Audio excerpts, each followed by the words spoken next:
everyone. Today I'm going to read the book Magic Tree House Firecracker, Abraham Lincoln. Fun. Yes, and today Abraham Lincoln. Fun to read. Abe Lincoln at last. Let's see. And I'm not a boy. And I'm not a girl. Yes, that's exactly. I am Go-Go Nut of the contents today. Go-Go Nut. Yeah. 1. Abraham Lincoln. 2. The early years. 3. Abraham grows up. 4. The New Salem years. Salem. 5. The Springfield years. 6. President Abraham Lincoln. 7. The final chapter. Doing research index. Do we need the final chapter, really? Chapter 1. Abraham Lincoln. Abraham Lincoln was born in Hodgenville, Kentucky on February 12, 1809. His birthplace was a one-room log cabin at Sinking Spring Farm along Nolin Creek. The cabin had one window covered with greased paper, one door hung by leather straps, and fire burning by the fireplace. Outside, the wind blew through chinks in the logs, chilling the root and making the fire sputter. Abraham and his mother Nancy slept under bearskin blankets on a mattress of corn husk. Nearby, his 2-year-old sister Sarah played on the dirt floor by the dim light of the fireplace. Thomas Lincoln, the baby father, told his wife that he felt proud to have a son. Abraham's parents. Thomas Lincoln had to come to Kentucky as a boy with his family in 1782. His fathers hoped to start a new life with a larger farm than the one they owned still in Virginia. The trip from Virginia was long, slow, and dangerous. There were few roads. Most were just overgrown paths. Most of the country was wilderness where bobcats, wolves, and bears roamed the fields and forest. A horse-drawn wagon could cover 25 miles a day. Ox carts travel only about half of that. Oh no.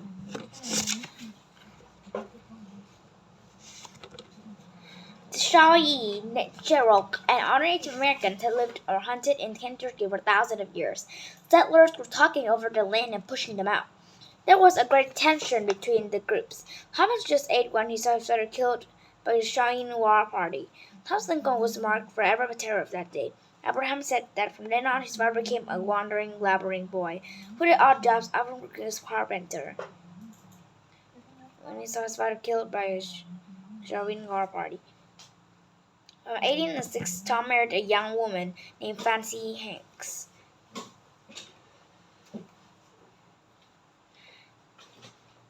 She, too, had come from Virginia. Nancy had known for her quick mind and gentle ways. A year later, the Lincolns had Sarah. When their son was born 2 years later, they named him Abraham, after his grandfather. Nancy's cousin,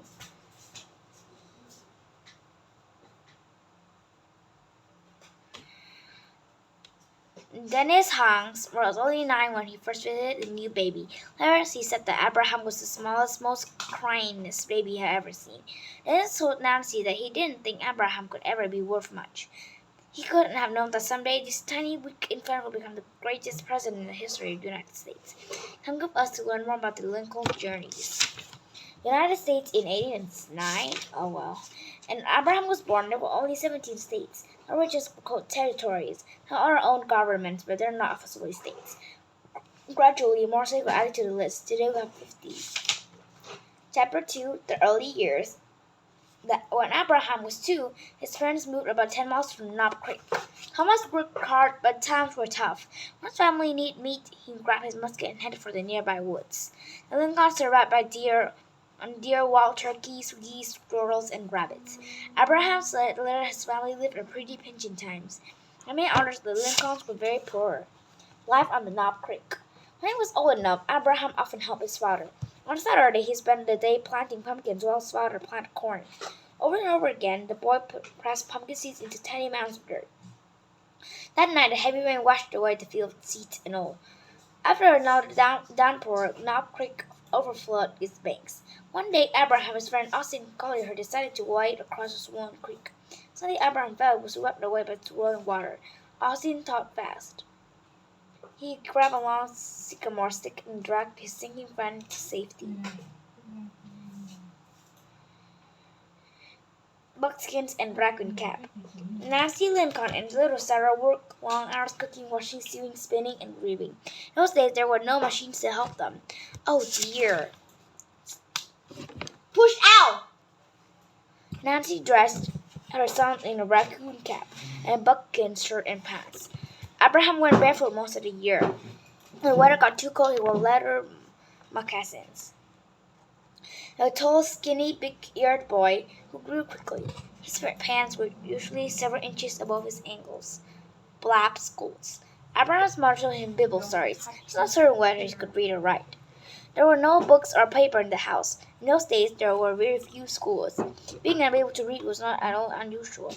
Thomas Lincoln didn't believe in education, so they did let children go to school for a short while.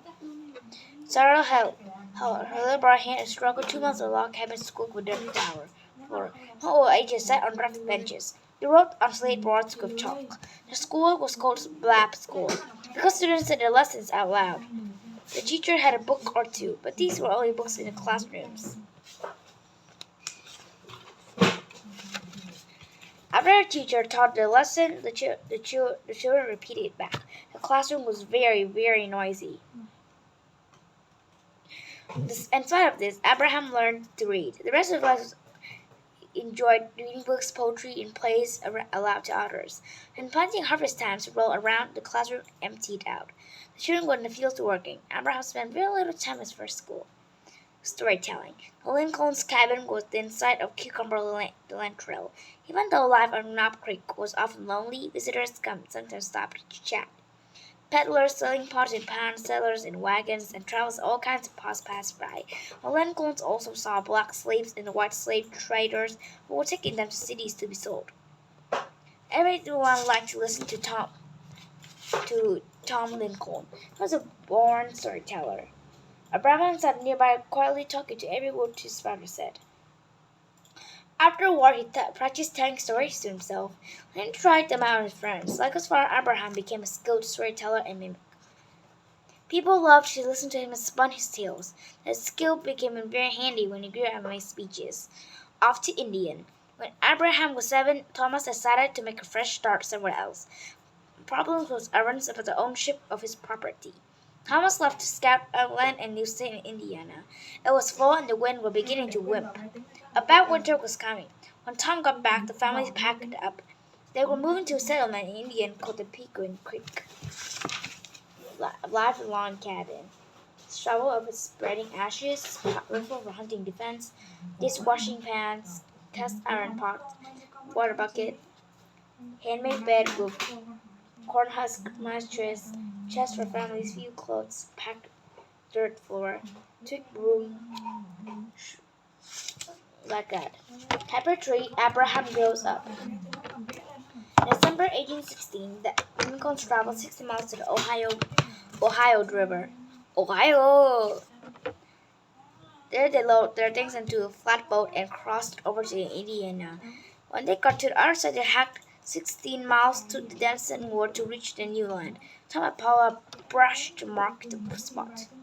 Tom and Abraham built a tree-sided shelter. Rain and snow swept into the open front, which was covered only by an animal skin. Tom left the fire burning night and day. The family settled down to wait for spring. Bears, raccoons, deers, and other wild animals roamed the woods around the camp. The family heard patterns screaming all night. Aaron Sarah had to walk a mile to get water from a creek. The sparrows arrived. When the weather got warmer, Tom began building a cabin. First, he cut down trees to make logs. Now, using nails, he notched the logs so that they fit together. Then he stuffed in mud wood chips to spaces between the logs and cut out doorway windows. Finally, Thomas built a stone fireplace and packed down dirt and gravel for the floor. When he finished, he began to clear the land for crops. That fall, Nancy's cousins, Thomas and Bessie Sparrow, arrived with Dennis Hanks, who now was a teenager.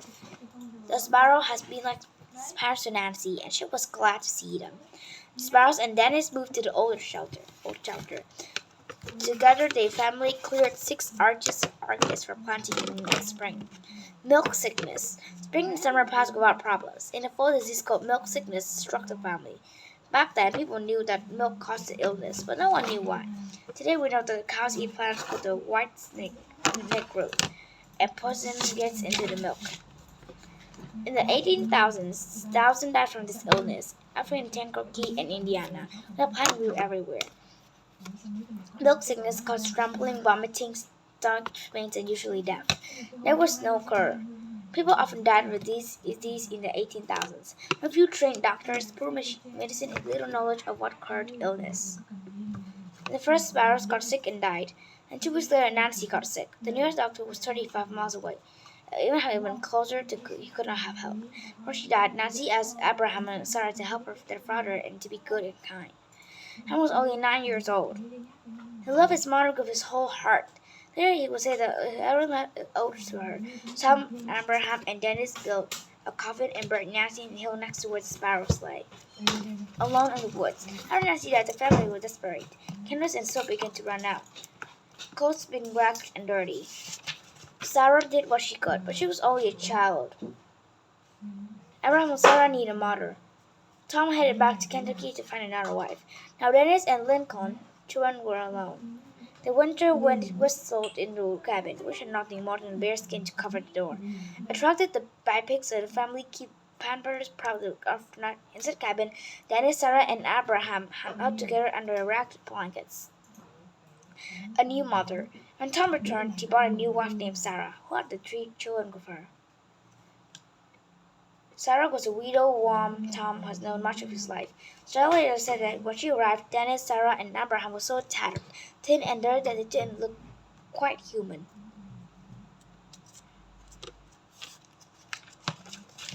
After cleaning everyone up, Sarah Lincoln set out scrubbing the Gilmy cabin and whitewashing the walls. Then she made Tom a wooden floor and strong wooden door hung by leather things. Sarah was a kind woman who treated her stepchildren as her own. She once said Abraham was the best boy she ever knew. He was devoted all his life. Abraham's books. Abraham went to school when he could. He walked 4.5 miles each way to get there. Take more than an hour each way. He became the best speller in the class. Someday he wrote in a goose or turkey quilt that he filled with ink. Made from berries. Other times he wrote the dust of sticks. Oh yes, and wooden berries. Other times he wrote the dust of stick or boards, white charcoal, and on shovels of soapstones. He copied math problems on the wooden board, shaped them off with a knife, and started again. Abraham said he got his education by littleness. In all, he never had more than about a year of school. Imagine if you stopped after his first grade. Books. Abraham loved to read. His biggest problem was finding books. Most of the people he knew didn't know any. There were no libraries or bookstores. He constantly searched the countryside for anyone who could lend him a book. If he was lucky enough to find a book, Abraham carried on everywhere he went. During his chores, he read. When he had any free time, he read. At night, with the dim light or candle fire, he read until dawn. Abraham couldn't understand something he read over and over again. All I want to know what was in these books, he said. They opened the doors to a bigger world and gave him wisdom and strength. He would need both these of his life. Abraham grows up. At 17, Abraham was 6 feet 4 inches tall. He was thin but very strong, and people claimed that he could drive an axe deeper than belonged to anyone. Dennis said that hearing Abraham cut trees was like listening to 3 men work at once. See. Annie, did you know that Abraham Lincoln was the tallest president? Of course, you know James Madison was the shortest, just 5 feet 4 inches tall. At 4th of July picnics, Abraham won wrestling contests with ease. He gave heavy barrels and once picked up an entire chicken coop. Living home, Abraham often chopped wood and built fences for people. When he was 19, he and 2 friends took farm produce and animals down the Mississippi River to New Orleans in flatboat. When the job was over, Abraham gave his father all the money he earned from 3 months of his work. When he was 22, he made the trip again. On an Australian trip, Abraham was a slave market, where the people were chained, whipped, and treated like animals. He was so shocked that he could speak, excited hunted for the rest of his life. Soon after Abraham's second floatboat trip, the family moved to Illinois. His parents stayed there for the rest of their lives.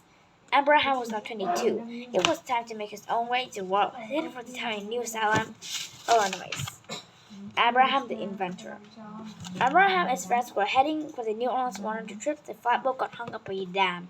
Water poured over a boat. Abraham rolled up his pants, jumped out, and cut a hole in the bottom of the boat. The men unloaded the flatboat. Since it was lighter, it tilted up the water and the deck ran through the hole that Abraham cut. Soon the boat was light enough to float over the dam. When he was 40, Abraham thought of an invention that could make his boat lighter whenever it got stuck. He carved a model boat that showed how this would work. He got a patent for his invention. He from United Patent Office. As patent means something when someone invents something, the invention disappears a long or period of time. No one else can make or sell it. Abraham was the only president ever had to pay patent.